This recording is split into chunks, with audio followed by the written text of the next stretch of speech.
Brussels has finally caved in on its Brexit demands ahead of the final round of talks between the two sides this week. In a major concession, the EU is now ready to drop its demands on agreeing a broad agreement on the areas of divergence before drafting a trade text. The EU's chief negotiator, Michel Barnier, had initially refused to do this and was intent on agreeing many of the elements before proceeding. Mr. Barnier has now confirmed his intent to begin working on the draft legislation in a sign Brussels wants a deal to be agreed by soon. Brussels has also backed down from its threat to suspend trade talks amid the uproar caused by the UK's internal market bill.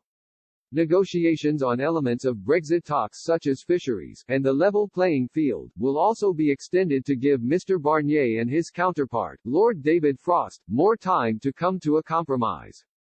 Due to the EU's concession, UK officials are now expected to negotiate on detailed elements such as fishing quotas in return, The Times reported.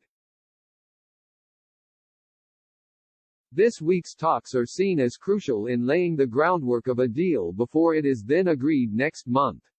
One British source said, "The most important thing is that we start moving forward on negotiations over text so we can get further forward and not get timed out.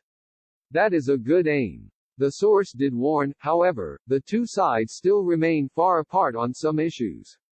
During a session with a Brussels think tank, EU Council President Charles Michel also claimed progress had been made in talks.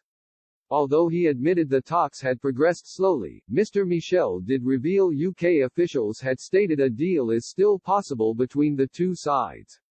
Commenting on the chances of a deal, sentiments about the prospects of reaching a Brexit deal have veered wildly. The reality is a bit less excitable and a bit less predictable. The Brexit talks have been making steady, if unspectacular, progress.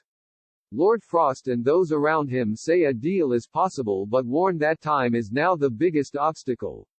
In a positive sign, Mr. Michel also eased fears a deal must be agreed by the EU summit by October 15.